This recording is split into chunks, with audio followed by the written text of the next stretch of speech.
foi selada com sangue de animais. Agora, essa nova aliança, essa reforma que está sendo feita, é selada com o sangue do Cordeiro, o sangue de Jesus. Amém? Aqui é tudo bem? Agora o Senhor vai nos ensinar acerca da oração. E aqui é muito interessante, porque a oração, ela vai trazendo apontamentos muito precisos, como é a composição da nossa oração. E aí, creio que todo mundo já sabe, nós vamos então chegar aonde? Na oração chamada oração do Pai Nosso, verso 9.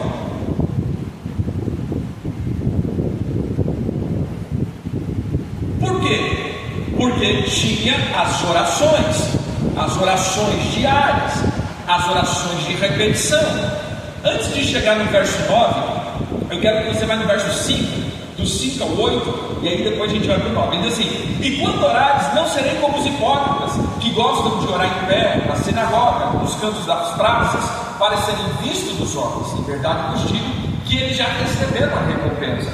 Tu, porém, quando orares, entra no teu quarto e fecha a porta do teu quarto. Orarás ao teu Pai. Então aqui já começa um ponto. Você vai orar ao teu Pai. Não, ele não está dizendo você vai orar ao teu Senhor. Entenda o que Jesus está trazendo aqui para nós agora.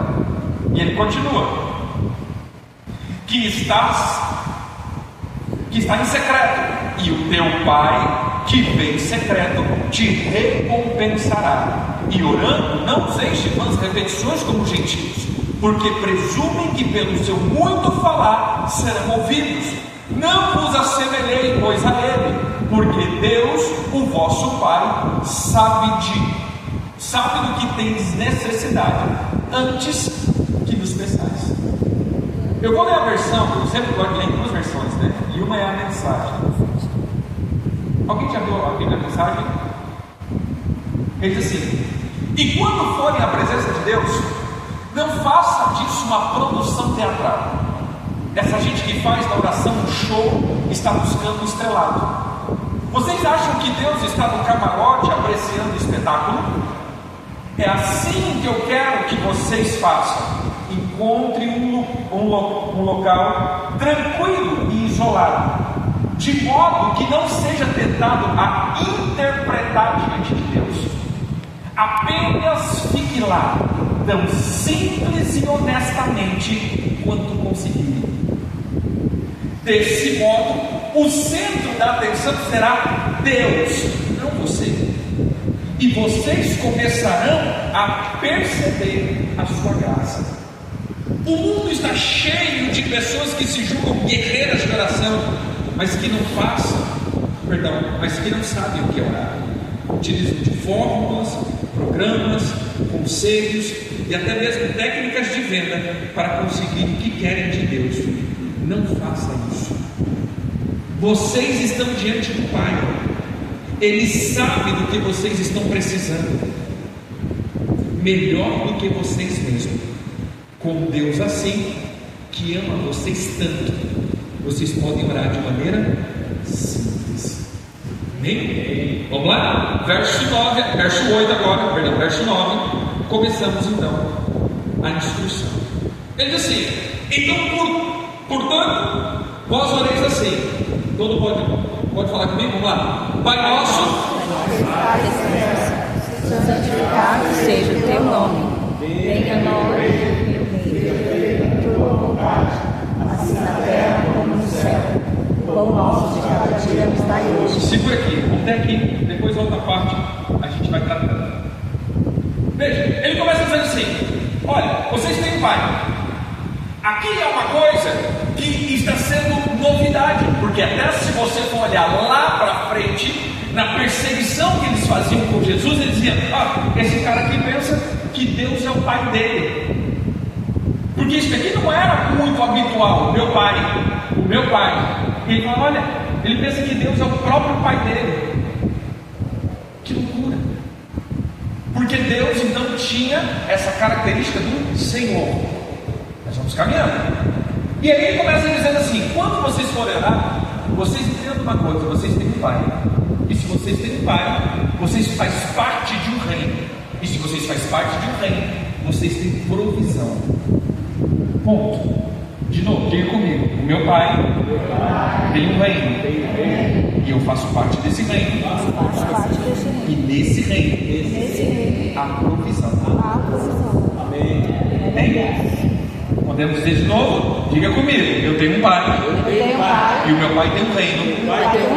E nesse reino, há provisão. O começo dessa oração é só isso. Veja só, vocês precisam entender que vocês têm um pai. Então ele diz: Pai nosso que estás nos céus. Segunda parte: santificado seja o teu nome. É uma tradução que de fato eu não gosto muito. Há uma tradução que diz: que o teu nome seja mantido santo em mim. Porque eu digo o seguinte, irmãos: tem como o nome de Deus ser mais santo do que é? De novo, acho que alguns irmãos com dúvida. Vamos lá. Tem como o nome de Deus ser mais santo do que é? Não. Então como que eu vou orar para santificar o nome de Deus? Agora, como nós profanamos o nome do Senhor? Lembra que o Senhor disse que o templo que estava sendo construído não era a habitação de Deus, mas era a habitação do seu nome. O meu nome habitará aqui e eu colocarei o meu nome. Então, quando o templo é profanado, logo o nome daquele que representa o templo também é profanado. Como o povo profanava o nome de Deus? Profanando o templo. Concorda comigo? Quem é o templo do Senhor? Já quatro irmãos falam assim: você é o templo. E quando há profanação na sua vida, o nome do Senhor é profanado. Então olha o que ele diz: que o teu nome seja mantido santo em Senhor, que eu nunca profane o teu santo nome. Amém? Você pode dizer isso comigo: Senhor, me ajuda. Que eu nunca profane o seu nome. Amém? E aí ele entra então na terceira parte, dizendo que agora a tua vontade que é feita no céu venha para a terra. Por quê? Porque a vontade de Deus é feita no céu, mas nem sempre essa vontade está vindo para a terra. E aí, por quê? Essa resolução que nós vamos responder.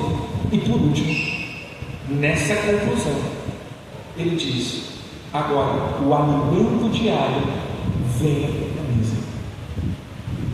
Amém? Veja primeiro: paternidade, santidade, vontade e provisão. Amém? Até aqui tudo bem? Amém. Mas começa com o quê? Paternidade. Aqueles que já nos acompanham há algum tempo já ouviram falar 1 milhão de vezes. Não ouviu 1 milhão? Para que nós possamos ver toda essa questão de paternidade, você vai ter que ver a configuração do ser humano. Sabe por que nós não entendemos como as coisas funcionam em nós? E tanto a libertação, a cura de alma, essas coisas parecem que é tão mística, porque muitas vezes nós não conhecemos como é a formação do ser humano. Vamos lá, abra a Bíblia em Gênesis 1, 27.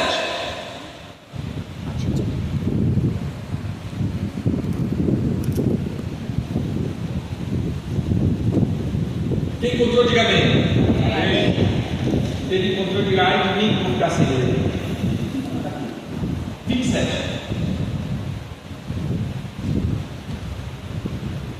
Criou Deus, pois, o homem à sua imagem. A imagem de Deus os criou. Homem os criou. A palavra é: Deus vai criar. Qual é a palavra? Criou. Então aconteceu. Amém? Amém. E Deus criou homem e mulher. Então aqui a gente já está resolvendo um problema, né? Homem e mulher foram criados no mesmo instante. Bem? de Deus. Tá. Agora vamos para uma resolução. Fomos criados à imagem de Deus. Agora abra a tua Bíblia em João 4. Evangelho de João.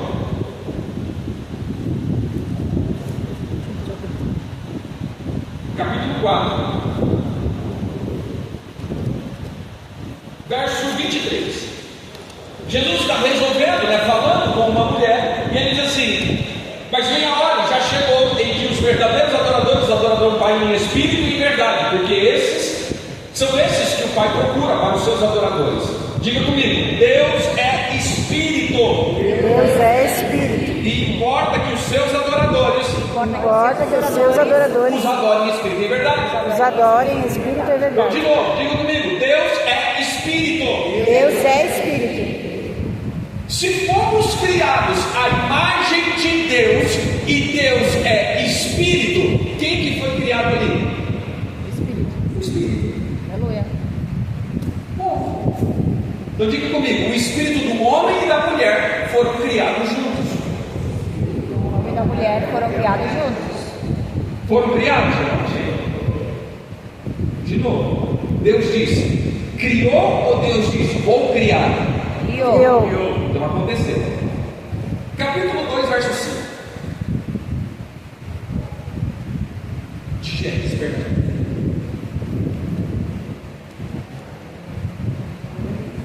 Não havia ainda nenhuma planta do campo da terra, pois ainda nenhuma erva do campo havia brotado, porque o Senhor Deus não fizera chover sobre a terra, e também não havia. Cadê o homem e a mulher? Cadê o homem e a mulher que Deus tinha criado?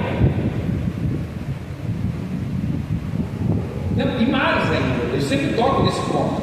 Volto de novo: não havia Nenhuma planta. plantas no campo Terra. e não havia ervas no campo. Agora vamos para um negócio um pouco mais amplo. Volta lá no capítulo 1, verso 11.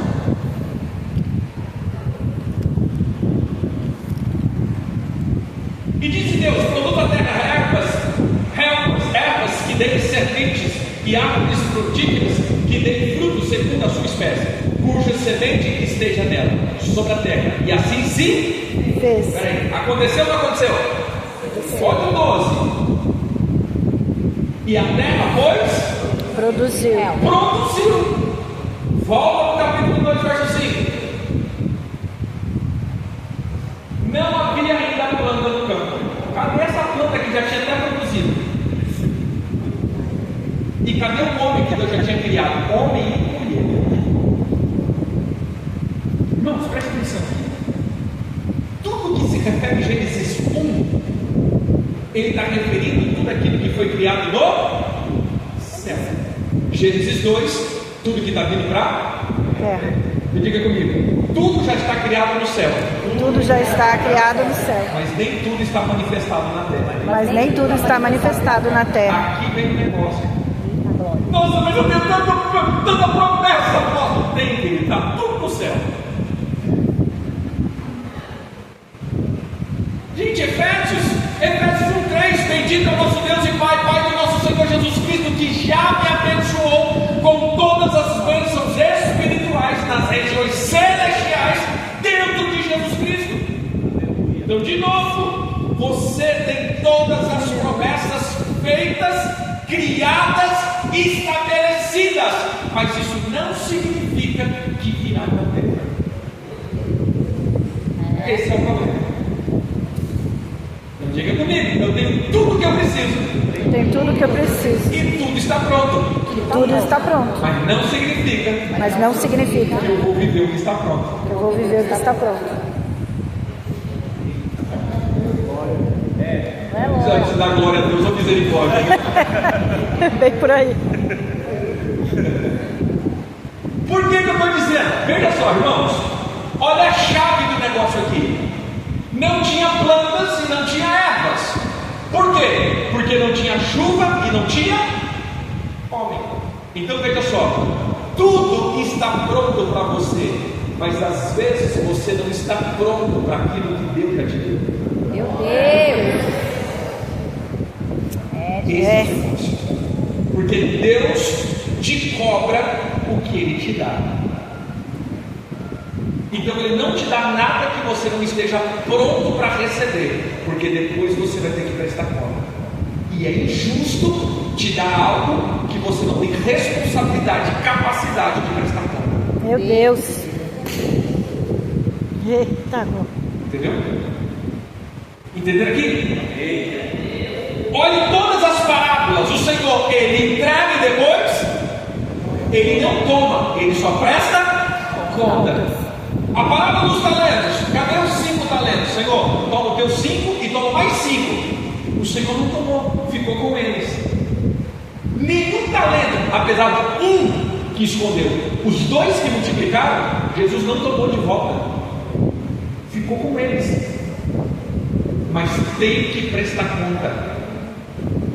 Então veja, mesmo que você tenha promessas, essas promessas só vai fazer validar, ou só vai se validar na tua vida quando você tiver maturidade. Esse é o final do nosso seminário. Mas entenda, sem maturidade as promessas não acontecem, porque senão você vai ter que prestar conta de uma coisa que você não estava preparado para ter. Mas agora vem outro problema. Tudo que Deus já te deu é porque você está preparado para receber. Aleluia.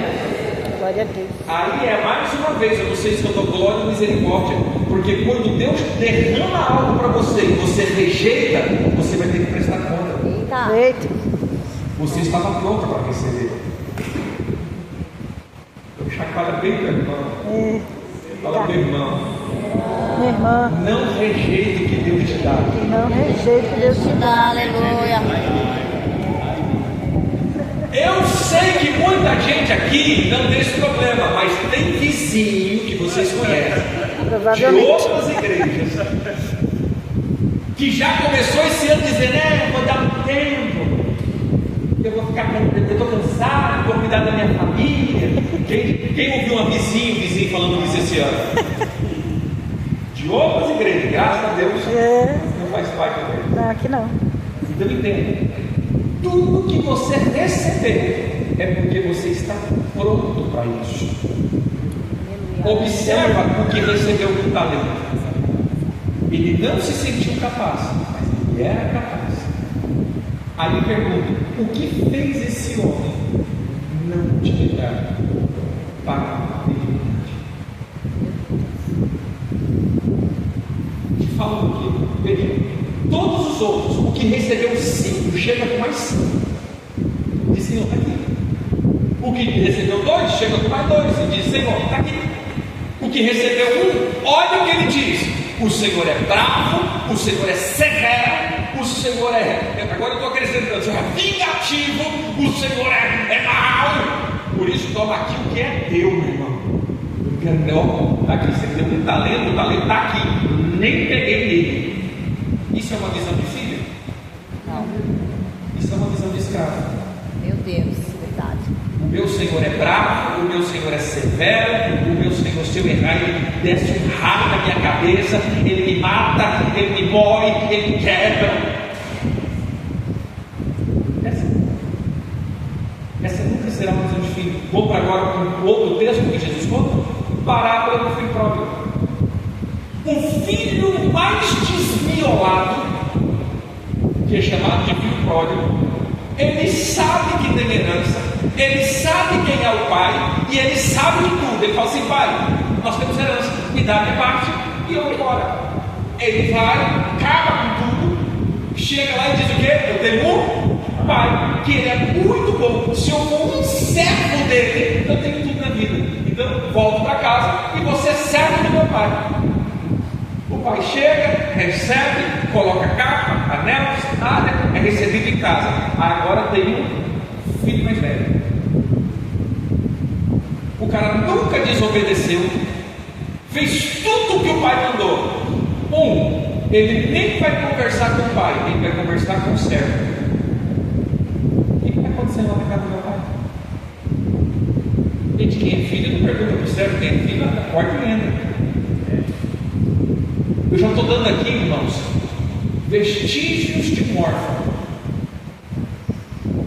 Como eu sei que eu sou órfão? Você nunca consegue conversar com a figura de liderança.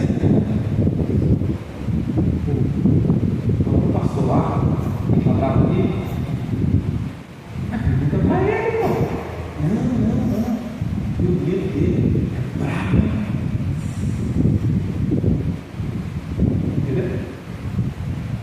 Entendeu a situação?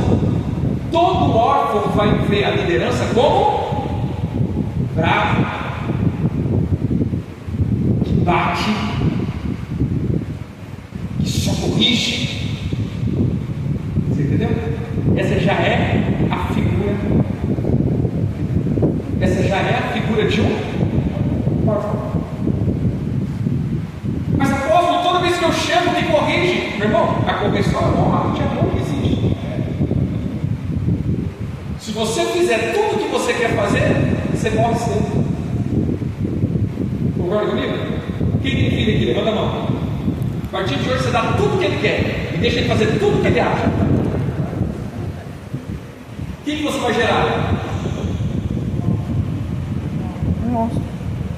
Um órfão defunto, né? Porque, meu irmão, vai morrer cedo.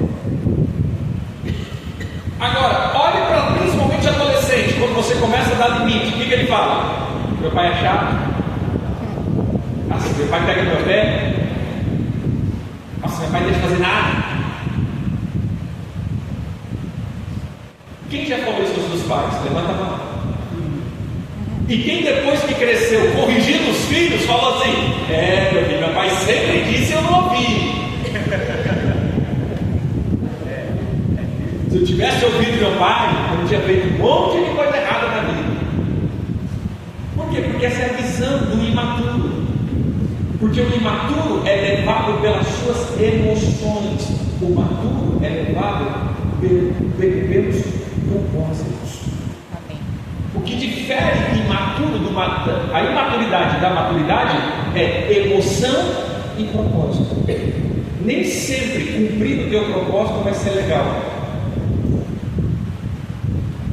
Agora, nunca fazer o que você gosta significa sinal de propósito. Entendeu? Amém? Voltamos então, estamos definindo a figura de um pai. Beleza? Voltamos para Gênesis 2. Então tinha um problema. Tudo já estava criado no céu, mas não tinha vindo para verso 7 de Gênesis 2. Então formou o Senhor Deus o homem. Espera aí. A primeira coisa que Deus falou foi: criou Deus o homem. E agora? Formou Deus o homem. Então há uma diferença. A palavra criar é a palavra para, que vem de algo que não existia e veio a existir. A palavra formar, ela vem de algo que já existia e Deus deu uma forma para isso. Então Deus pegou o pó da terra e fez o corpo do ser humano. E aí Deus sopra o espírito, o fôlego de vida, dentro desse corpo, e acontece o quê? E o homem passou a ser alma vivente. Isso daqui é importante você entender. Se você não entender isso daqui, libertação e cura está muito distante de você. Vou te explicar melhor. Posso fazer uma baguncinha, né? Pode. Pega essas cadeiras aqui. Vamos lá. Deus faz o quê? Cria homem e mulher.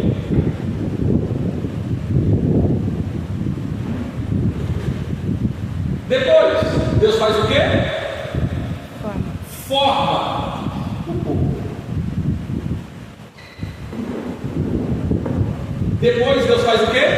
Sopra o espírito da humanidade dentro do corpo e o homem se torna alma. Então aqui está o homem original, Adão. Um espírito criado, com um corpo formado, e eu vou usar essa palavra, uma alma ativada. Vamos lá. Morreu. O espírito vai para onde? Deus. Para onde vai o Espírito, irmãos? A Deus. Por que vai para Deus? Porque a matéria do Espírito chama Deus. E o corpo vai para onde? Para fora da Por terra. quê? A matéria do corpo é. Para fora da terra. E a alma vai para onde?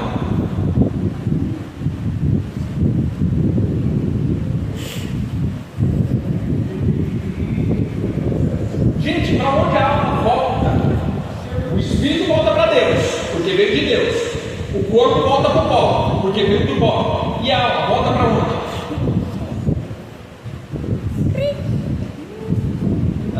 Ela fica vagando, alma penada. Não. Você entende que a alma não veio de lugar nenhum? A alma não tem uma matéria específica. A alma é chamada de ativação. Isso daqui é importante você saber. E na verdade é o princípio que você precisa saber. O Espírito é o fôlego de Deus, é a essência de Deus, é a vida de Deus. O corpo é a tua casa. E a alma? A alma é a tua essência, é o teu eu. A alma é a tua autonomia. Por isso nós temos autonomia, que é a alma. E essa alma, quando ela sai, ela se desconfigura, o Espírito volta para Deus, de todos os homens. O corpo volta para o pó, de todos os homens. A alma, ela vai receber o juízo.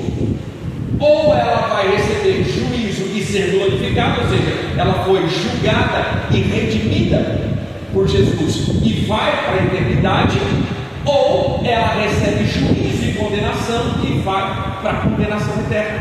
Mas ela não vai sozinha, ela precisa de um corpo. Nenhuma alma fica sem corpo, porque a alma ela não vive sem corpo. Por isso nós teremos um novo corpo glorificado. Dá para pensar por que Jesus vai te dar um outro corpo? Se a gente já sair desse, não poderia ficar só uma alma, sem ser nada. Não, nós vamos ir para um outro corpo, mas agora o corpo glorificado. Deixa eu fazer uma pergunta. Entenderam? Sim. O modelo tela azul. Esse dia eu estava dando aula, aí eu falei, qual é a costa? Então a gente se reencarna pela amor de Deus. Entendeu? Volta para cá. Não, a gente não volta para a terra, a gente vai no céu receber o novo corpo. Ou aqueles que vão para o inferno também terão que ter um corpo que vai suportar o fogo do inferno e não se derreter. Concorda comigo? Sim. E a gente vai ter que ter um corpo que vai aguentar a glória de Deus e não vai se acabar. Amém? Amém. Amém? Amém. Comigo, terei um novo corpo. Terei um novo corpo. Para que a minha alma habite. Para que a minha alma habite. Meu Deus. Mas quem é você? Não, essa é a autonomia. Aí vem o X da questão. Qual é o X da questão? No teu espírito, Deus mexeu. Porque essa é a vida dele. Quando o homem peca, o que acontece? O espírito vai para o império das trevas e passa a estar na atmosfera do sexto elemento. O corpo passa a estar sob julgamento ou juízo na terra, enfermidades, males e tudo mais.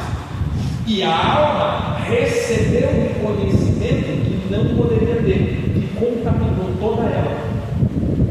Agora vem o X da questão.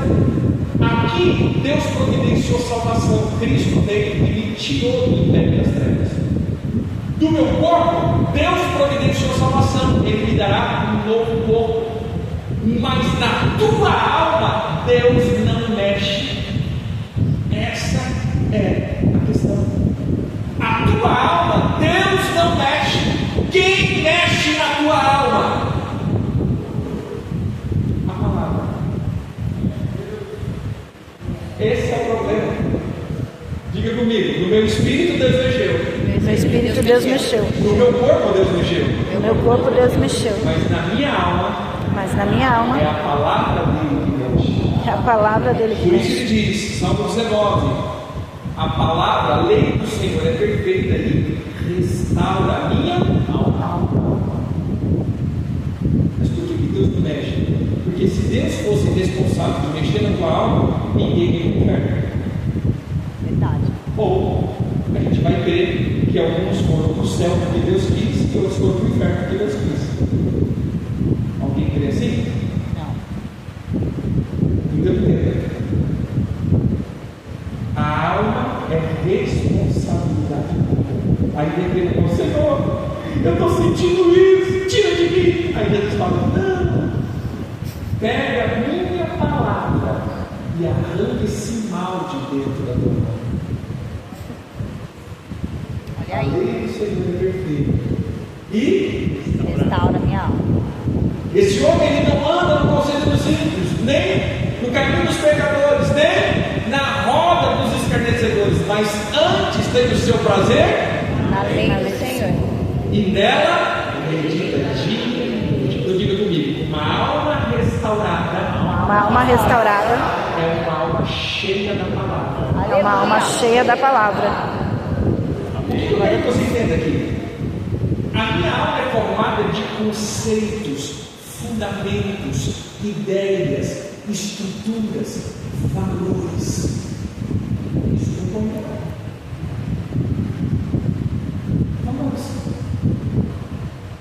Qual é o problema das minhas dores? Valores errados que eu carrego. Todo o mal da tua alma, irmão, não tem nada a ver somente com o demônio. Às vezes nem demônio tem.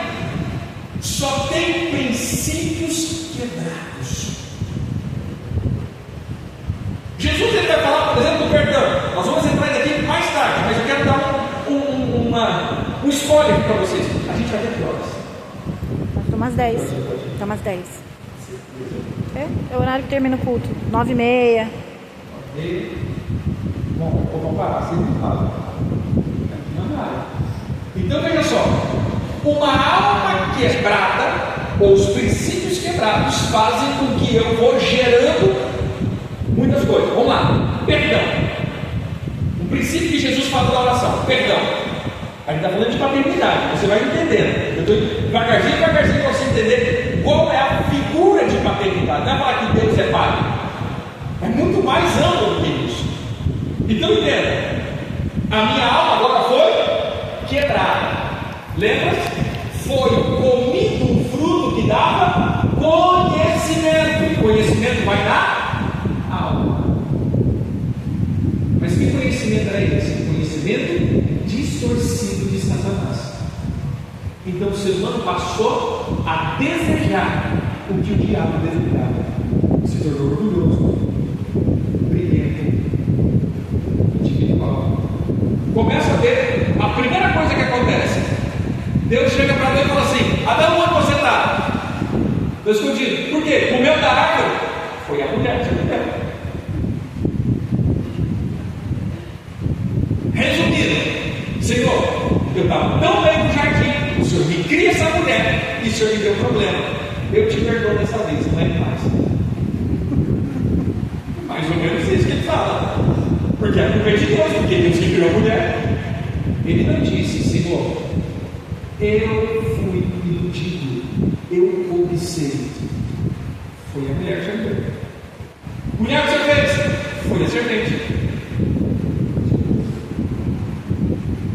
Você já viu que os nossos vizinhos sempre fazem isso?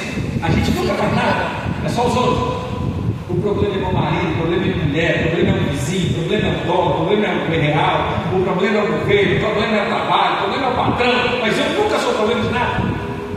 Quem já viu um vizinho falando isso? Nunca sou problema. Isso é resultado de fundamentos errados na nossa alma. Pois bem, volta aqui de novo, perdão. Jesus diz assim: quando vocês forem orar, orem como? Senhor, perdoe as minhas dívidas, como eu tenho perdoado.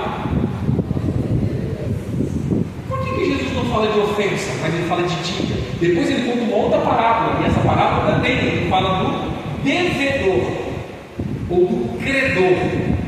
Ele conta a parábola que alguém devia muitos milhões ao rei, o rei perdoou, e esse cara tinha um servo que devia milhares, não milhões, e ele não perdoa. vai na área da economia quando fala de perdão. Porque perdão, ele não atinge a tua vida, ele atinge a tua economia. Entenda aqui. Quando alguém me deve, vamos lá, de repente, eu peço para ele emprestar 10 mil e te devolvo no mês que vem. Só não falo de que ano. Te devolvo no mês que vem. Quem que está com o coração apertado? Eu ou ele? Ele. Ele que me emprestou, eu já estou tranquilo. Paguei minhas contas. Quem que vai ficar com o coração ruim? Quem emprestou, não quem pediu emprestado. Agora eu sou devedor e ele é credor. E aí chega o mês que vem, todo dia está. E a resposta? Vai pagar? Semana que vem. E a resposta? Vai pagar? Semana que vem. Quem que não dorme? Eu estou bem tranquilo. Ele que não dorme. Agora vamos lá. Vamos para a área do perdão. Ele me ofendeu. Ele é o quê?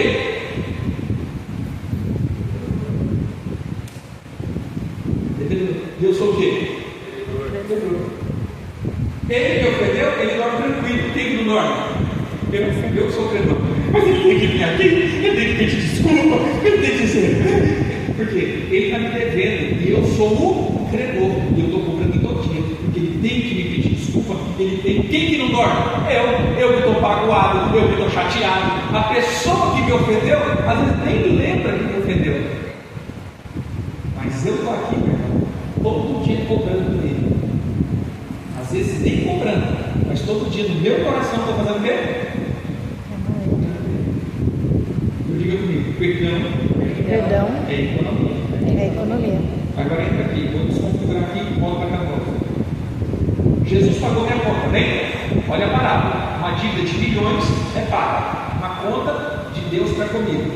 A minha conta para com meu irmão. Olha o que Jesus nos ensina. Ele me ofendeu, amém? O que ele fez aqui? Tirou dinheiro da minha conta. Ele é o devedor, eu sou o credor. Ele me deve, ele tem que repor esse dinheiro aqui. Ele tem que me pedir desculpa. Ele tem que se retratar comigo. Está devendo.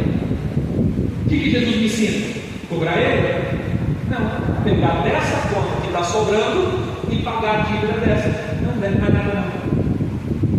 Isso é perdão. Eu digo comigo, perdão é pegar da conta de Deus. Pegar da conta de Deus. Está sobrando. E quitar a dívida com meu irmão. E quitar a dívida com meu irmão. Isso é perdão. Eu não devo mais ele. Quer dizer, eu não cobro mais ele. Agora, eu lembro que ele me pediu emprestado? Aí eu esqueci, ninguém esquece. Vamos lá, o irmão te pediu 100 reais, não te pagou. Toda vez que você lembra, você vê ele, você lembra do quê? 100 reais. Aí você cobra. O irmão de 100 reais. Não, você não me paga. Aí chega um dia, o que acontece? Você enjoa assim, fala o seguinte: você não paga mais não, te perdoei. No outro dia, você olhar para ele e falar assim: hã?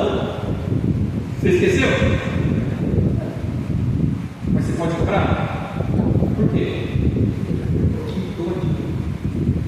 Diga comigo, perdão não é esquecer. Não é esquecer. É perder o direito de cobrar. Meu Deus, sim. Perdi o direito. Posso estudar? Porque o que tem é fundamento. Entendeu?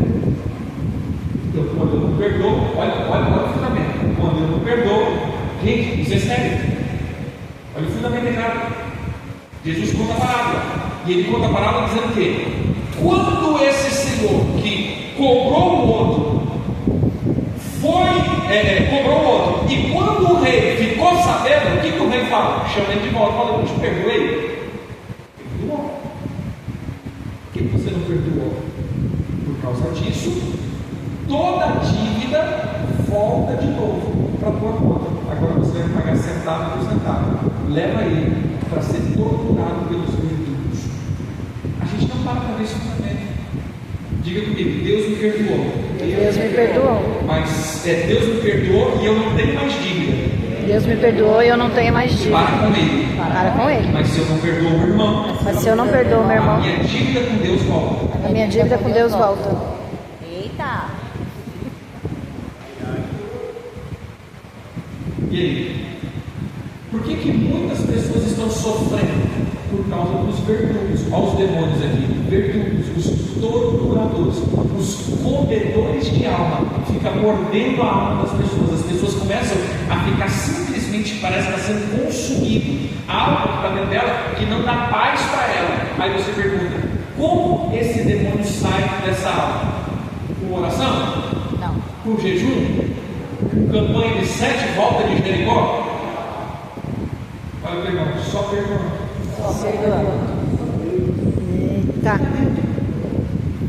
Você entende que a maior desestrutura que nós carregamos não é falta, muitas vezes, de libertação, é falta de Perdão. princípio, perdão. Seja perdão e muitos outros princípios. Princípio de honra, princípio de liberalidade, princípio de honestidade, princípios de hombridade, princípios, ou seja, princípios que Deus foi dando. Então veja só, irmãos, a minha alma, ela precisa ser cheia de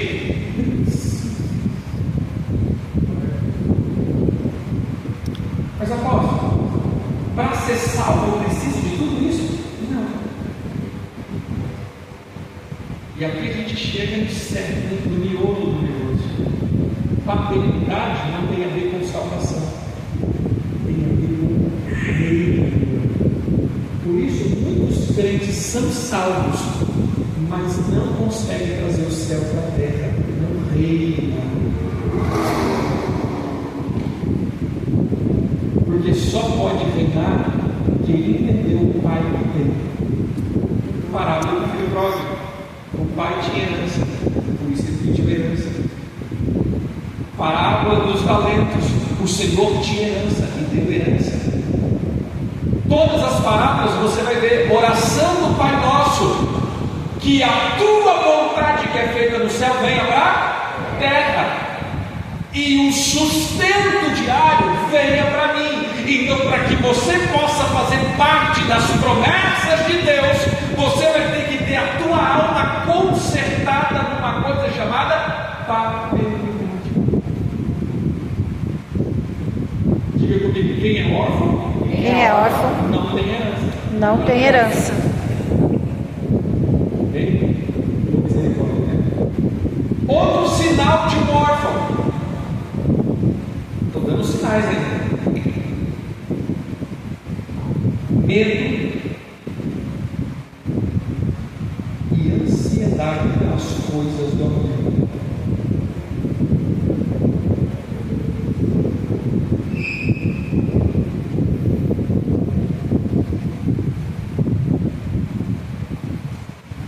Sabe aquele negócio, meu Deus,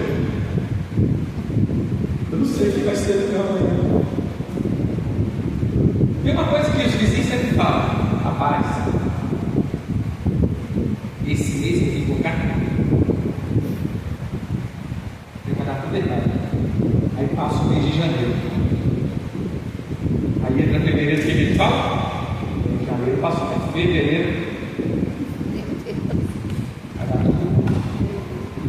Aí passa fevereiro. Aí fevereiro até que foi, mas em março, descasca.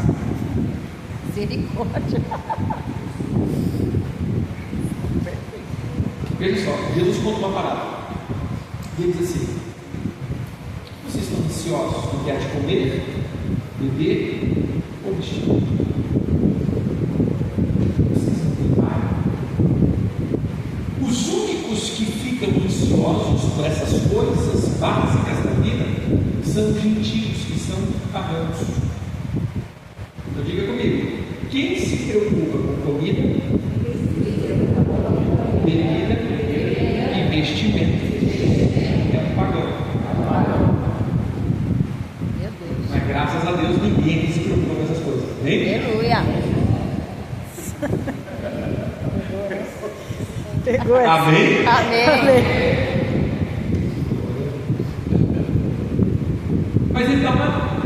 chata da nossa.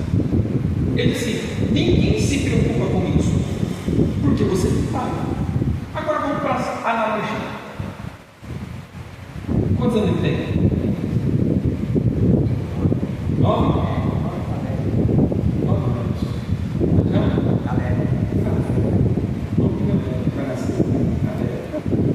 Veja só. Você já viu o dia o Caleb levantando, preocupado, sentado no sofá e dizer: pai, estou preocupado, o leite subiu. Todo mundo ficando cara. Já viu ele fazendo isso? Por que ele está fazendo isso? Porque ele tem pai. Então, ele quer nem saber quanto está o litro de leite, da onde vem o leite. Toda criança, ela tem, todo filho tem uma palavra mágica: estou com fome, e aparece com isso. Já viu? Estou com fome. Aparece com isso. Então diga comigo: quem tem pai não tem fome. Não tem fome. De novo, quem tem pai não tem fome. Não tem fome. Agora, se uma criança mora na rua, ela levanta ou não levanta preocupada? Porque não tem pai. Então a paternidade é uma confiança naquilo que Deus sempre está fazendo. Preste atenção, só estou te dando conceitos. Entenda um ponto aqui de paternidade. Irmãos, a figura que o diabo arranca de Deus é a figura do supridor. Qual foi a primeira tentação que Jesus sofre? Faltou o pão. Jesus passa 40 dias de jejum. Ele é levado para o deserto, e no deserto acontece a primeira tentação. A segunda tentação é em Jerusalém, e a terceira tentação é no alto monte. A primeira tentação, fome. Teve fome, acabou o jejum, e o diabo aparece e diz assim: cadê o teu pai? Pega lá, irmãos, e vê a escritura. Se Deus é o teu pai, ou se você é filho de Deus, por que você está com fome? Pega essas pedras e você está com fome. Qual foi a resposta de Jesus? Só de pão viverá o homem. Vamos lá. Só de pão viverá o homem. A gente pensa que Jesus falou assim, aleatório. Não, deixa eu te falar da onde Jesus tirou isso. Abre a tua Bíblia aí, ou coloca aqui, Deuteronômio 8, verso 3.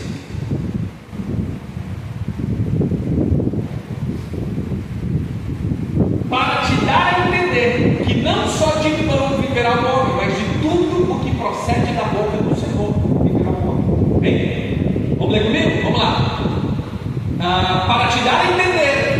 Para te dar a entender Que não só de pão viverá o homem, que não só de pão viverá o homem, mas de tudo que procede da boca de Deus mas de tudo que procede da boca de Deus viverá o homem. viverá o homem.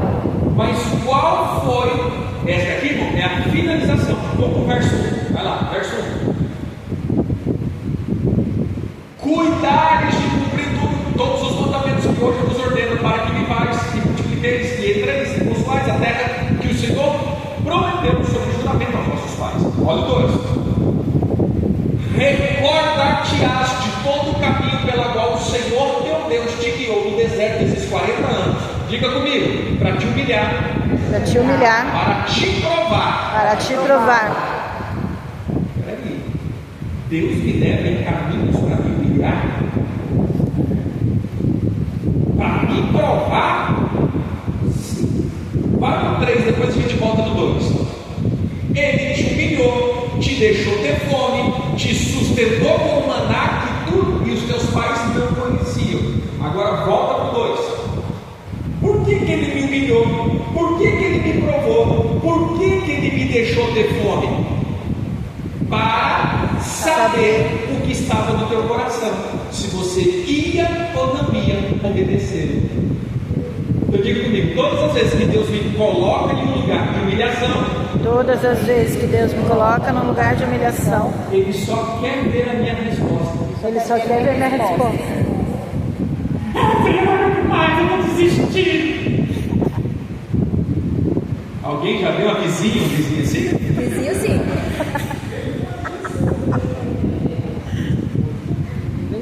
Só o Você vizinho. tem uma veterinária, está deixando. Muito bom. Tá óbvio. Então veja só, por que muitas vezes eu tenho que ir para lugares estreitos de humilhação, de fome, de escassez, de tudo isso? Não é para que Deus saiba, porque Deus sabe, mas é para que eu saiba aonde está a minha confiança. Deus vai precisar me levar aos extremos para que eu aprenda a confiar nele. Como? Agora volta de novo, 40 dias com fome, chega o diabo e diz: coma, transforme em pão, e diz: rapaz, parece que escuta Jesus dizendo: ele me humilhou, ele me deixou ter fome, ele está me provando, só que eu entendo, não é de pão que eu vivo, é da voz do meu Pai. Aleluia. Glória a Deus. Você entendeu?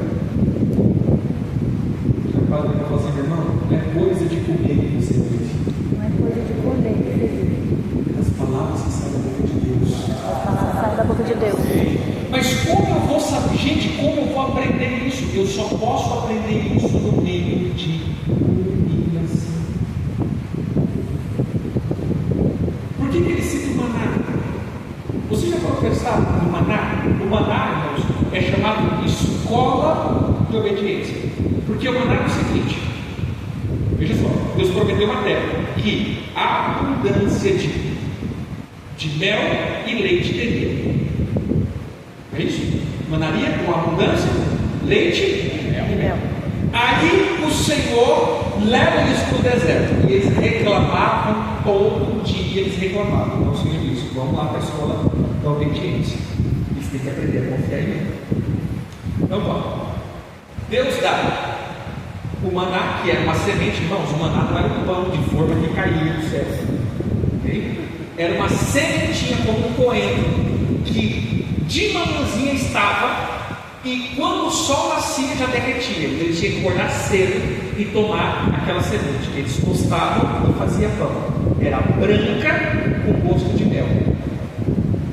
Então diga comigo: maná é a porção É a porção do que eles teriam em abundância. que eles teriam em abundância. Então veja só, por que Deus me leva a viver porção?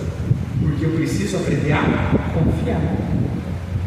Todas as vezes que Deus me leva a viver porções, é porque eu estou na escola da obediência. Amém? Sabe aquele negócio? Rapaz, eu tenho comida para hoje, amanhã não sei o que faz, e amanhã, pum, aparece. Aí, rapaz, a outra. Irmão, se você está vivendo regrado, eu falo assim: bem-vindo à escola da obediência. Bem-vindo à escola da obediência. Porque você já parou para pensar? Você já parou para pensar que o maná, ele caía todo dia? Quem pegava pouco comia do mesmo jeito, quem pegava muito não sobrava, mas eles tinham que pegar na medida e teria que confiar que no sétimo dia a comida não apodreceria. Confiança. O que o Senhor está me dizendo? Confia em mim. Por que aquele povo não entrou? Porque não confiou em Deus. Está entendendo a promessa? Eles tinham uma promessa, tinham uma direção, viram o poder de Deus, mas não entraram por falta de. E Deus pregou eles dia após dia, mas eles não aprenderam nada. Sabe qual que é o pior de passar numa prova e não aprender?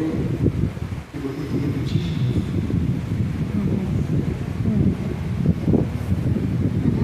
É o que a gente sempre diz, né?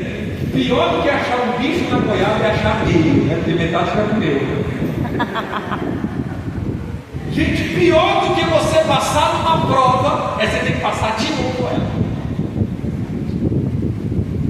Por isso o apóstolo Paulo diz: passar como obreiro aprovado. Então, todas as vezes que nós estamos falando de paternidade, o Senhor vai nos levando a limites. Mas para que o Senhor me leva a limites? Por que o Senhor permite algumas coisas? Para que eu possa aprender a confiar. Volto no começo da mensagem. Queridos, preste atenção, isso aqui é alma. O teu espírito já está pronto. O teu novo corpo já está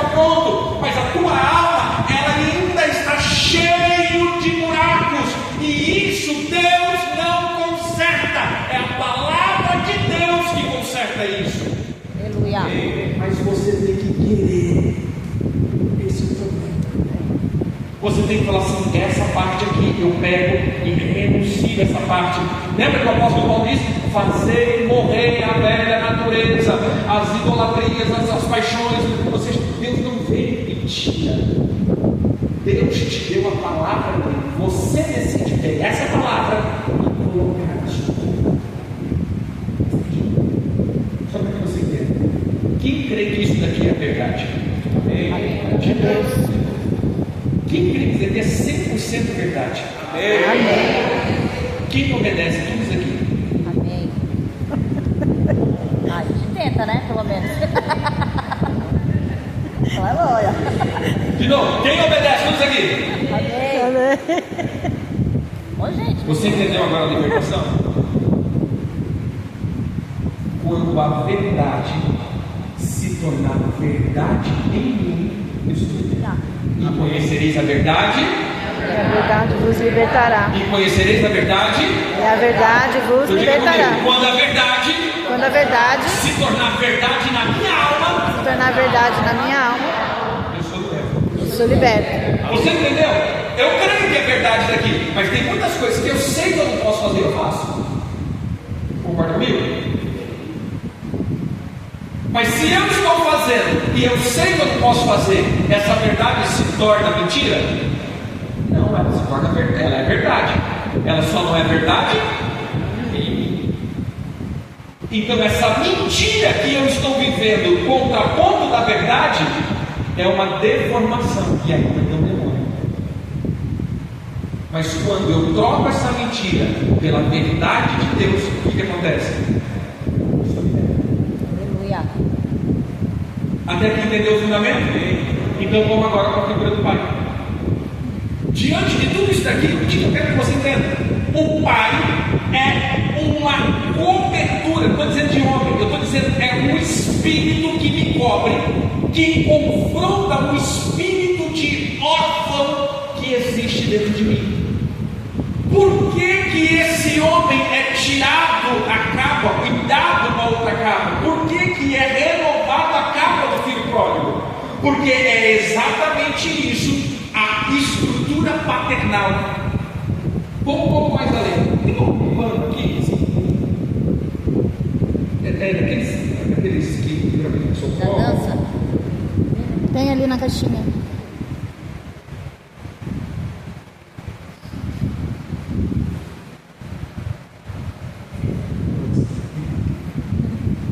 Eu quero que você aprenda.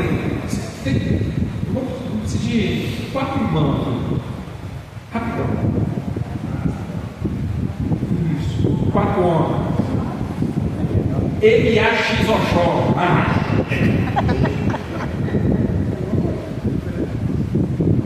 Segura aí, mais um pouquinho.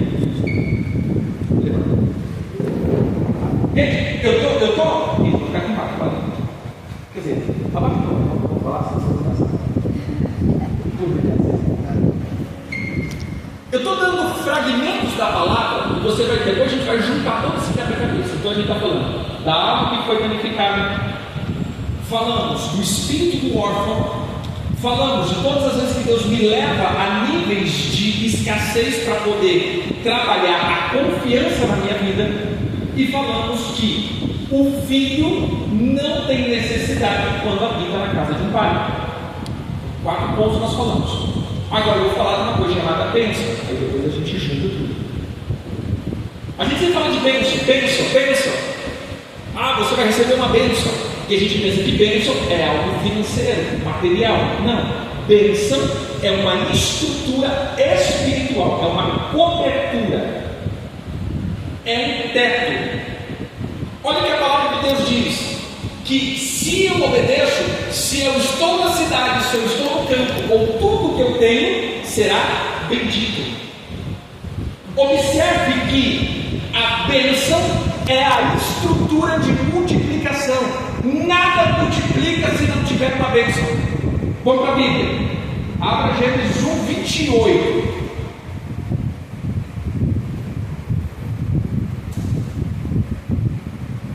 Ora, disse o Senhor. Não, 1:28. E Deus os Abençoou. Agora volta no 27. Veja só. Criou Deus, pois o homem à sua imagem. A imagem de Deus criou, homem e mulher. 26. Olha aqui, irmãos, preste atenção. Também disse Deus: façamos o homem à nossa imagem, conforme a nossa semelhança, tenha ele domínio sobre os peixes, sobre os mares, sobre as aves do céu, sobre os animais domésticos, sobre tudo, sobre toda a terra e sobre todos os répteis que rasteiam pela terra. Aqui está o homem e a sua função. Faltou alguma coisa? Não, está tudo aqui. Mas faltava alguma coisa: o poder de multiplicar. Porque senão esse homem ia viver sozinho por resto da vida. Aí Deus então dá o projeto. 27. Executa o projeto. 28. E Deus os Abençoou. e disse: sede fecundo e multiplicai e encher. Não diga Que comigo. Deus abençoe. A bênção é o combustível É o combustível para multiplicar. para multiplicar. Então presta atenção: tudo que é abençoado multiplica e prospera.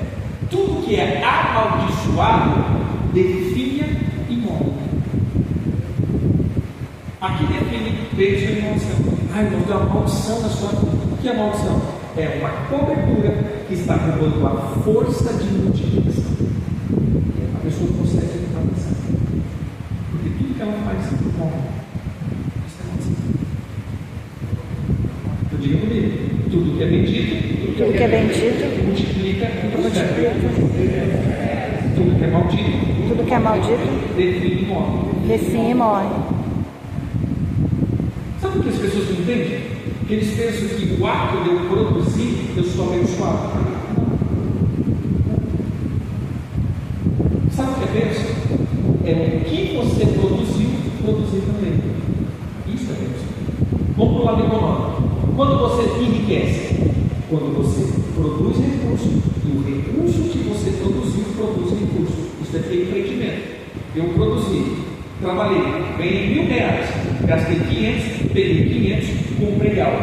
Esses 500 geram mais 500. Então, todo mês eu tenho mais 1.000, mas aquele 500 já está gerando 500, depois vai gerar 1.000. Ou seja, esse dinheiro já está gerando para mim sem eu precisar trabalhar para ele. Ele está trabalhando para mim. Chega de tempo comigo. Por quê? Porque o que eu produzi está produzindo para mim. Agora, ganho 50 mil por mês e todo mês eu gasto os 50 mil comigo, comendo, passeando. O dia que eu parar de trabalhar. Então você pode ter prosperidade e riqueza. O que é bênção? É produzir, e o que eu produzi, produzir, o que eu produzi, produzir, o que eu produzi, produzir. Ou seja, isso daqui é a lei da produtividade. Qual era a lei da escravidão? Tudo que o escravo produz é do seu senhor. Gente, é simples isso. Qual é a pessoa mais produtiva que existe? O escravo. Concorda comigo? Não estou comparando com o escravo, mas agora eu vou puxar nessa mesma linha de ideia. Quem trabalha para alguém? Levanta a mão. De repente você está lá na loja e você vende 200 mil. 200 mil é teu? No final do mês você recebe 3 e 197 mil fica para a empresa. Aí eu pergunto: você é produtivo ou não é? É. Mas o que você produz é teu? Não. Porque você está trabalhando para alguém. Eu estou chamando de escravo, mas agora eu estou falando que o reino espiritual é isso. Eu produzo, mas a hora que eu olho para trás, não tem nada. Porque eu estou trabalhando para aquele que me escravizou. Então, se eu tenho algum cativeiro na minha alma, eu não tenho prosperidade. Porque tudo que eu faço é para quem me cativou. Entendeu? Diga comigo: não tem como prosperar. Tem como prosperar Dentro de um cativeiro. dentro de um cativeiro. Gente, essa lei é escravidão, deve estar na Bíblia. Observe isso aqui: Jesus disse isso. Quando você pega um escravo, no 7º ano você tem que libertar esse escravo. É genital. 7 e 7 anos é a abolição de todos os seus servos. Mas se esse servo chega sozinho e ele casa dentro da tua propriedade, quando ele for embora, ele não pode levar ninguém, ele vai embora sozinho. E aí o que acontecia? Eu chego sozinho, Aí ali eu conheço alguém, caso com essa pessoa, tem 3 filhos. Chegou 7 anos, ele diz assim: vai embora, não vou nada. Aí teve a expressão do servo da orelha furada. Ele pegava um batente na porta, um negócio, furava a orelha, e aí esse daqui estava marcado. Ou seja, esse servo nunca mais ia ter liberdade, porque ele optou a ser escravo pro resto da vida, para não perder o que tinha para você. Entendeu aqui? Essa é a lei da escravidão. Então diga comigo, é a lei da escravidão. A lei da escravidão. O escravo produz para o seu senhor. Produz para o seu senhor. Então preste atenção, querido. Se você está vendo que tudo que você está fazendo, nada está vingando, não significa que você não é produtivo. Só significa que tem cativeiro na sua vida.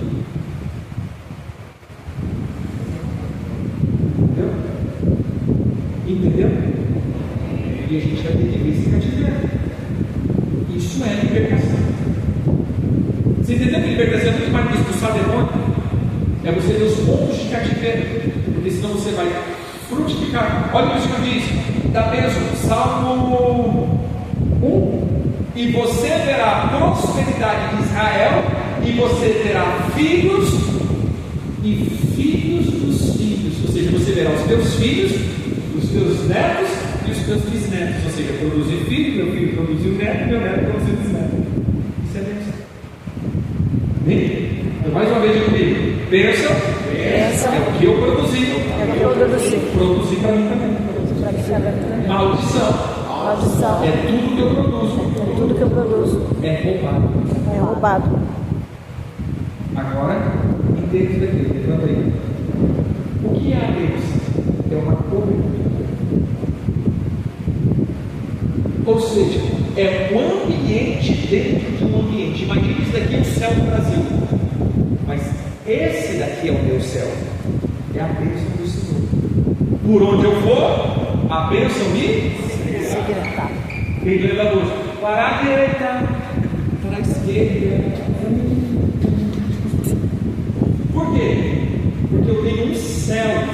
Ah, mas o Brasil está com miséria. Beleza, mas o meu céu é de bênção. Aleluia. Eu preciso de saúde, a bênção do Senhor me cura. Eu preciso de força, a bênção do Senhor me fortifica. Eu preciso de recurso, a bênção do Senhor me prospera. Eu preciso da solução de um problema, a bênção do Senhor me responde. Ou seja, essa palavra de Deus me traz tudo que eu preciso, porque eu tenho um ambiente liberado para prosperar. Vocês entenderam aqui? Amém. Havia fome na terra. Isaac ia sair, Deus disse: não, pode plantar. Havia fome, ninguém estava plantando, ninguém estava colhendo, mas Isaac plantou e colheu 100 por 1. Por quê? Porque desobedecido uma bênção. Mas a maldição, de igual modo, é uma cobertura. Você já viu aquele negócio que parece que está chovendo de todo lado, está na cabeça do chove? Sabe aqueles desenhos que parece uma nuvem carregada, assim, só dando raios e trovões, dá certo na vida de todo mundo, mas na minha vida não dá certo nada. Já viu aquele negócio, rapaz, não tem como dar errado, mas na mão daquela pessoa dá errado.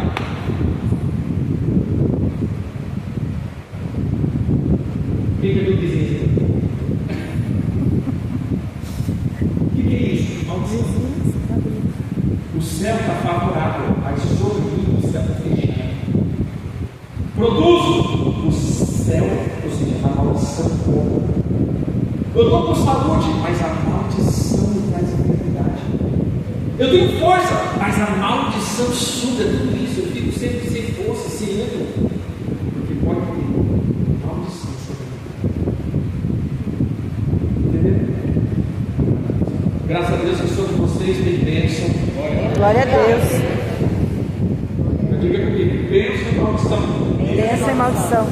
Responsabilidade do Pai. Virou. Quem que abençoa?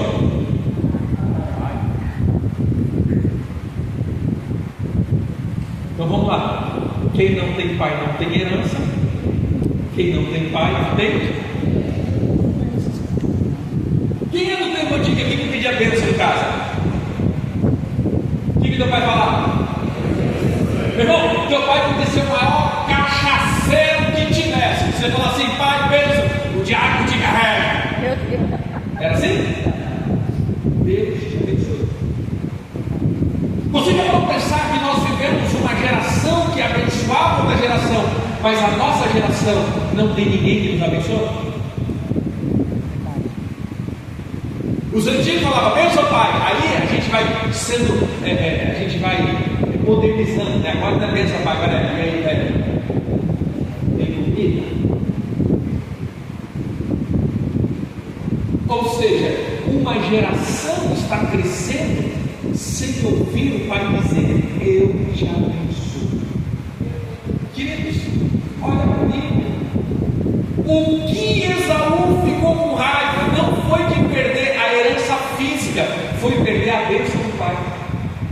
Quando Esaú chega, que Jacó já tinha pego a bênção, porque ele tinha desprezado a primogenitura, ele chega e fala, pai, você não tem mais nada para mim.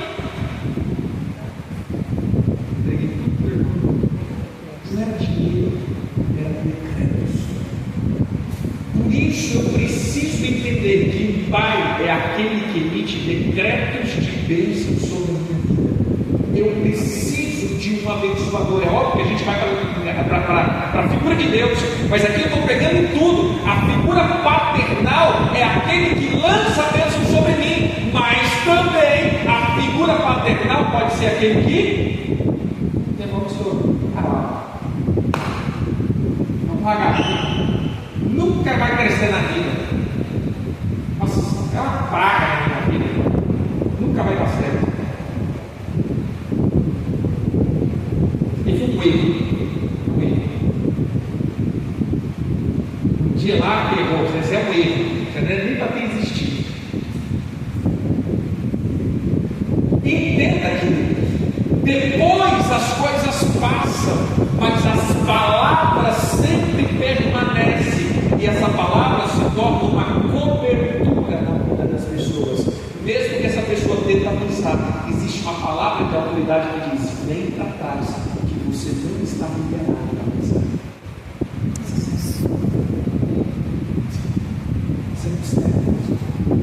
Tem muita gente que nunca teve bênção, só maldição. Porque bênção e maldição são palavras. Observe que Deus nunca amaldiçoou o homem, porque se Deus amaldiçoasse o homem nunca mais seria frutífero. Observa Gênesis 3. O Senhor olha para a serpente e diz: maldita você é entre todos os animais. Deus amaldiçoou a serpente. Deus já tinha abençoado o homem. Deus olha para a mulher e diz: maldita você é. Não, você vai ter dor, e o teu desejo será para o teu marido. Deus olha para o homem e não diz maldito, diz: a terra é maldita por tua culpa. Deus nunca amaldiçoou, mas depois Deus diz: existe algo que você pode se tornar maldito, mas você escolhe. Existem bênçãos e maldições. Se você obedecer, bênção. Se você desobedecer, então diga comigo: não é Deus que me amaldiçoa. Não é Deus que me amaldiçoa. É eu que decido desobedecer. É eu que decido desobedecer. Entendeu aqui? Entenderam? E aí vem um outro ponto. Que agora nós começamos a ver Deus como não deveria. E isso aqui para mim é a pior coisa que existe. Veja. O que acontece aqui? Depois eu volto à configuração. Isso aqui a gente sempre usa. Vamos lá. Havia duas árvores no jardim: a árvore da vida e do conhecimento de bem e mal. As duas árvores ficavam no meio do jardim. Muitas vezes eu pensava: nossa, o que Eva estava fazendo? Não, ela estava comendo a árvore da vida. Mas a outra árvore, a árvore da vida estava no meio do jardim. Então ela sempre estava ali. Mas ela estava imoral. Mas um dia a serpente astuta, Eva veio com medo da árvore. A serpente faz assim: amiga, olha aqui. O que foi? já viu essa árvore? Sim, não serpente. Mas Deus disse que eu não podia comer e nem tocar nela. A serpente disse: não, você não pode comer de nada. Ela falou: não, a serpente não pode comer de tudo. Só dessa eu não posso comer e nem tocar. Deus tinha falado de tocar? Quem que falou de tocar? Adão. Adão tinha passado o recado, já sabia que era mulher e sem toque. Olha. Sabia que era curioso, da maneira nem toque. E beleza. Aí a serpente olha e fala assim: não, amiga, Deus está escondendo um segredo. Você não vai comer. Sabe o que acontece se você comer? Emagrece. Falar que emagrece, já era, todo mundo cai de dentro. Mas não, vamos lá. Não, da serpente. Eu não posso comer, senão eu morro. A serpente diz: não, amiga, você pode comer, você não morre. Presta atenção. A gente nunca para para pensar nisso. Mas o ponto crucial de tudo isso foi uma dúvida. Peraí, eu morro? Eu não morro. Olha o que Jesus disse: que seja Deus sim. E o teu não? Não. E o que passar disso? Procedência maligna. O que é procedência maligna? A única coisa que o diabo precisa plantar no teu coração é uma dúvida em relação a Deus. Só isso. Deus está com você mesmo? Deus te ama. Vamos lá, a tentação de Jesus. Se você é filho de Deus, peraí, se você é filho. Você entendeu a sacada? Se você é filho de Deus, por que você está com fome? Transforma pedras em pães. O problema não é transformar pedra em pão.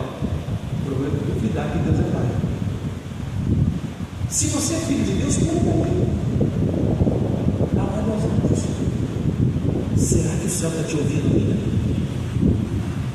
Entende que a maior estratégia de um órfão são as dúvidas.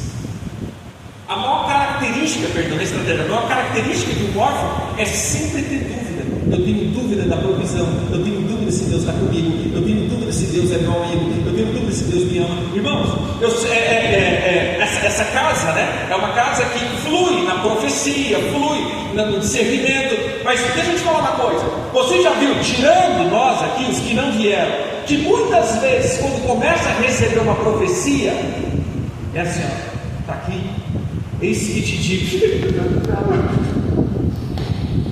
O que o irmão falou? Não sei.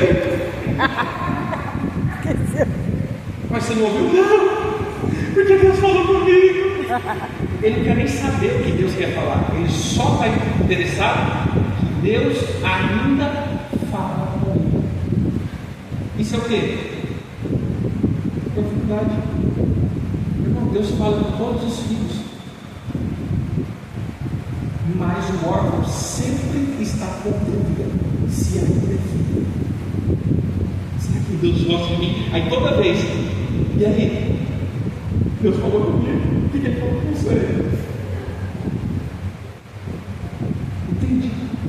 O negócio é só ouvir Deus. Não, eu quero a instrução de Deus. Que Ele me ama, eu tenho certeza. Gente, vamos abrir um parênteses aqui. Quem disse que Pedro, que João era discípulo amado? Bom, Aonde está escrito isso? não está. E esse que vos fala é o discípulo a quem Jesus ama. Está escrito em Mateus, Marcos, Lucas ou João? João. Está escrito em João. Ele mesmo fala que ele é o amado. Já para pensar nisso? Esse que vos fala é o discípulo amado. Sabe o que é isso? É uma questão de assim, ó, eu não sei cuidar vocês, mas a mim ele me ama. Vocês eu não sei. Mas eu tenho certeza que sou amado por Ele.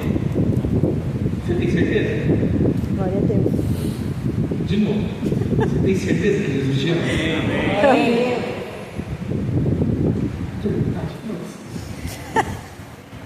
Você tem certeza que Jesus te ama?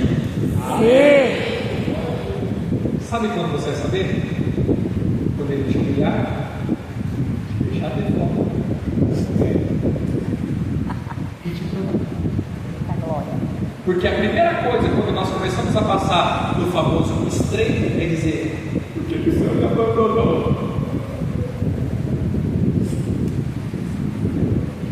Eu sei que vocês nunca falaram isso, mas tem que dizer que abandonou. Agora veja só, essa questão de sentir abandonado é a característica do. Nossa. Deixa eu te perguntar: Deus abandonou alguém? Não.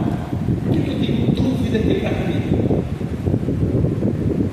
Porque essa é uma semente da serpente na minha alma. Queridos, você só vai conseguir fluir na eternidade no dia que você arrancar as dúvidas acerca dele. Porque essa é a imagem que o diabo tem passado em nós. Por que Eva comeu? Já para pensar nisso? Faz uma análise do texto. A serpente consegue iludir Eva com uma palavra. Deus não está sendo sincero com você. Ele está escondendo o segredo. Tem algo que Ele não quer te dar.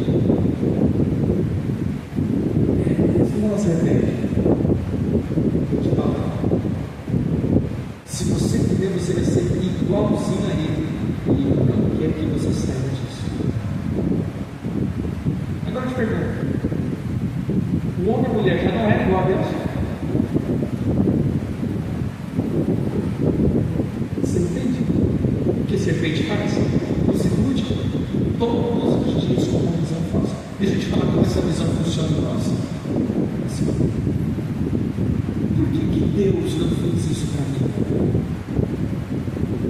Por que Deus não respondeu a minha oração? Por que Deus deixou isso acontecer? Por que Deus levou essa pessoa? Por que Deus me colocou nisso aqui? Por que Deus? Aí você pergunta: será que foi Deus que te colocou nesses lugares? Será que foi Deus que fez tudo isso?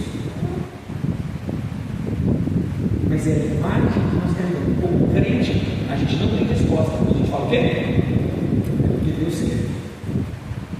No fundo, ninguém fala que está com raiva de Deus. Porque a gente é crente e nossa religião permite.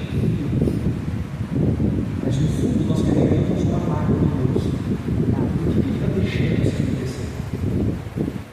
E de fato, Deus nunca deixou nada de mal acontecer.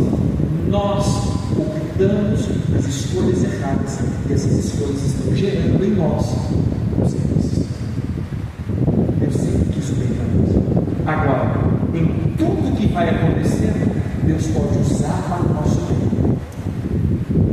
Mas apóstolo, tem aquele texto que diz que não cai uma folha da árvore sem que Deus queira. Aonde está isso?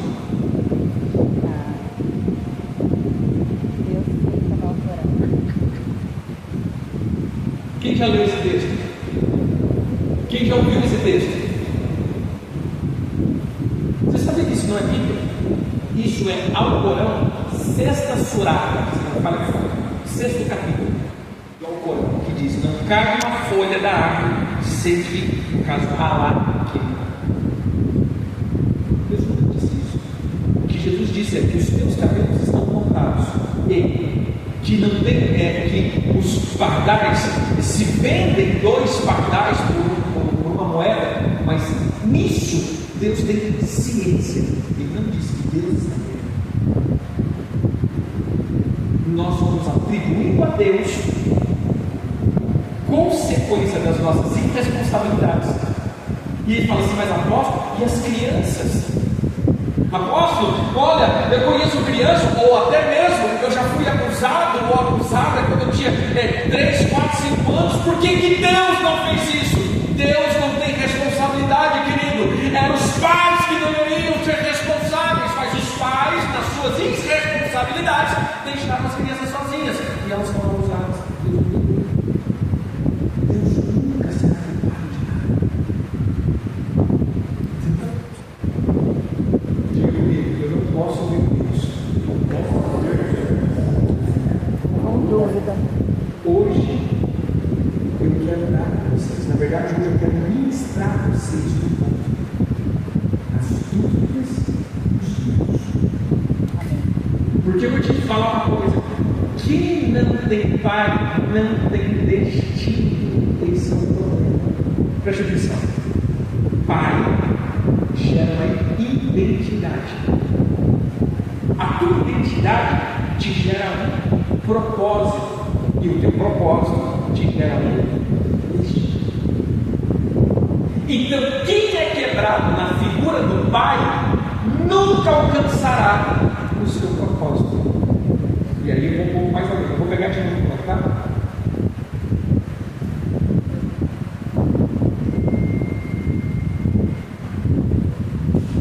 O que acontece aqui?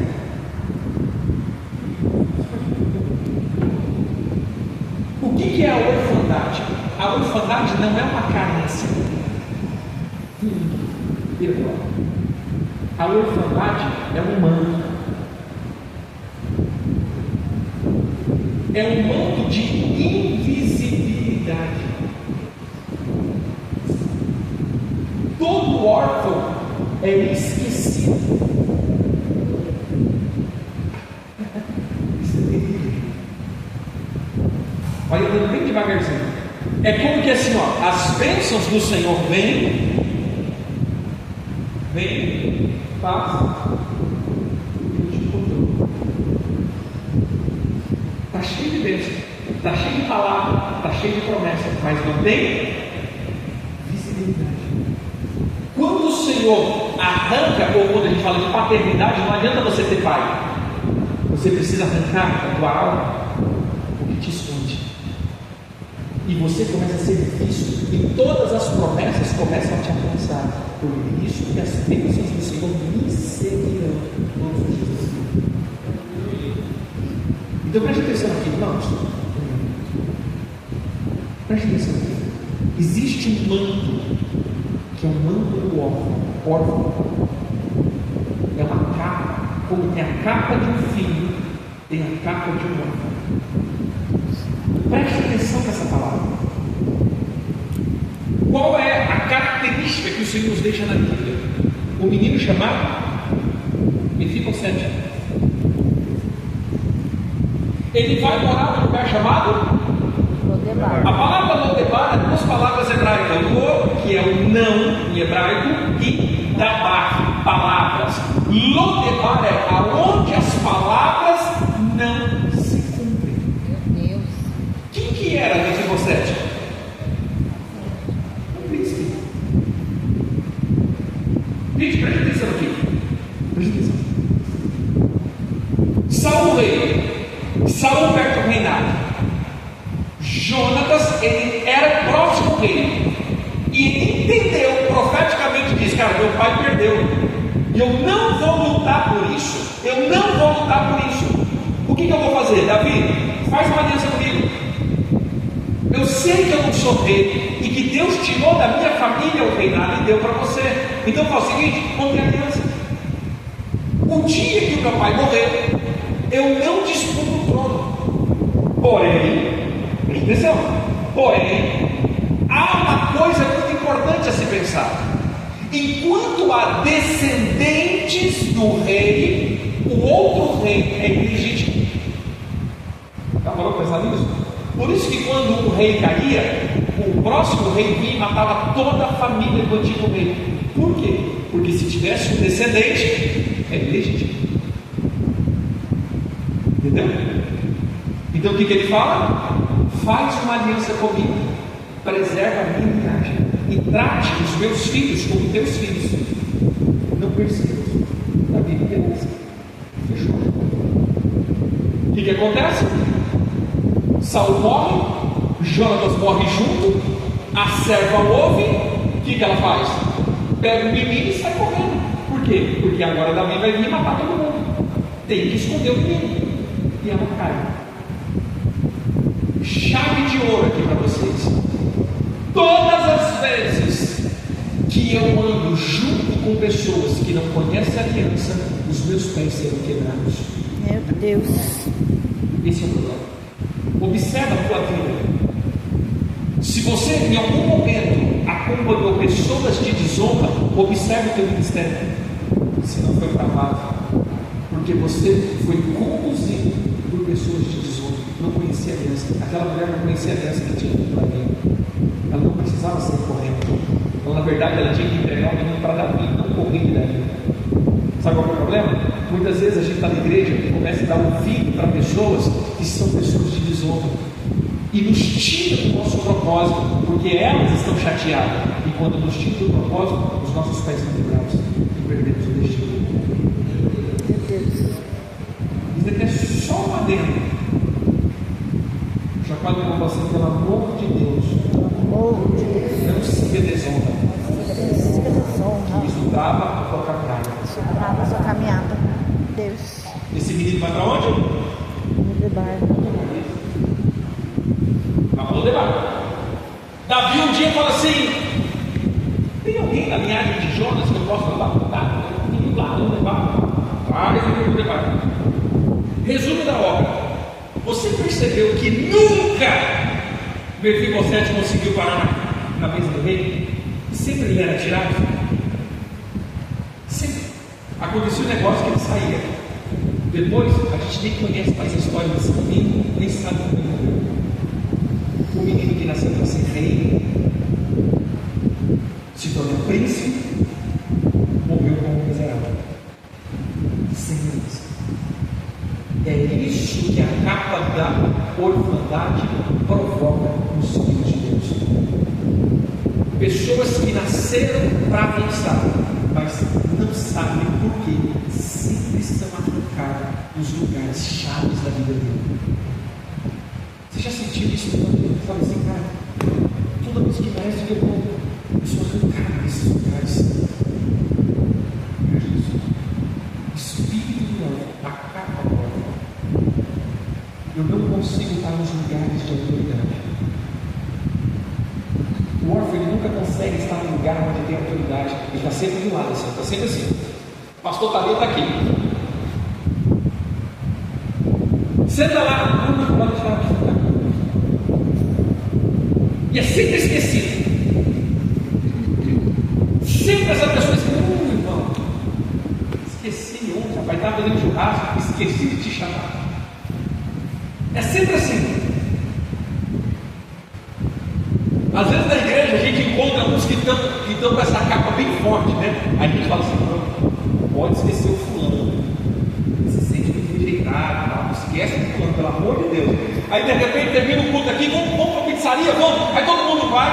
Aí o irmão liga: onde vocês estão? Está esquecendo, irmão. Irmão, ele está aqui na pizzaria. Vem para cá, só me chamou porque eu vi.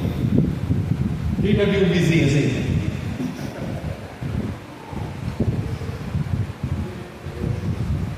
Isso pode ser uma capa. Por isso nós precisamos tirar isso de nós. Sabe por que eu falo tanto disso, paternidade? Porque eu vivi muito tempo isso. Gente, presta atenção. Eu recebi meu chamado com 15 anos de idade. 15 anos de idade, o Senhor falou comigo. Que eu mandaria para as nações, que eu seria isso, que eu seria aquilo. Com 20 anos de idade, eu já estava durante a escuta da igreja. Com 23, eu recebi a palavra apostólica. Eu ouvi, um dia eu estava passando na sala de casa, eu ouvi a palavra dizendo: você é um apóstolo. Eu me assustei, porque não, eu era de uma denominação muito tradicional, a única figura, não estou falando mal, mas para nós na época não era legal. A única figura que era apóstolo na minha época era Paulo Henrique Santiago.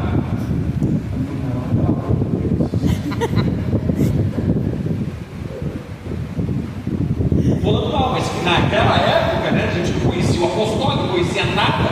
Eu falei: não, sou isso não, meu Deus. Então, assim, eu não fiquei feliz quando recebi. E aí eu fui recebendo palavras, mas irmãos, nunca aconteceu nada na minha vida. Eu tinha tantas palavras, e eu me sentia tão vazio. Aí chegava um momento assim, meu irmão, que nada acontecia, e eu ficava muito rápido com Deus, falando, eu vou largar disso, porque o Senhor, é que nem Jeremias, o Senhor me iludiu. Eu vi todos os meus projetos, eu me iludi. Estou aqui me iludido, pensando que o Senhor vai fazer alguma coisa. E aí, na verdade, a única unção que o Senhor me deu foi a unção do cachimbo, né? Leva fundo todo dia. Meu irmão só apanhava. Eu falei, não, Senhor, chega disso, pelo amor de Deus. E aí, o Senhor um dia falou: olha, vou mudar a história e tal, aquela coisa toda. Isso eu tinha, acho que uns 23 anos. Quando você completar 30 anos, as coisas vão mudar. E de fato, 30 anos eu fui um dia apóstolo. Eu dei uma Antioquia, uma junta, depois fui fazer parte do conselho apostólico, aquela coisa toda. Mas irmãos, olha só, eu já era apóstolo. Eu era colocado no meio de algumas pessoas bacanas que eu considerava na época. Mas eu nunca me sentia parte de mim. Sabe aquele negócio assim? Estou aqui, vamos supor que aqui tem na congregação, estava aquele evento, as pessoas me chamavam e tal. Aí a pessoa dizia, vem os apóstolos aqui. Eu ficava sentado. Falou para todo mundo. Ele me considera apóstolo. Eu pensava que o outro pensava, não é isso? Não, eles me consideram apóstolo. Sai daí, pecado. Tá bom. Mas ele me considera. Era um complexo de inferioridade fora do comum, que não tinha base. Aí Deus falava, meu Deus, eu chorava, eu falava, tudo que eu conto aqui é o que eu fazia. Eu chorava. No outro dia eu queria que Deus falasse comigo de novo, porque eu já estava vazio. Porque o órfão, ele tem um vazio dentro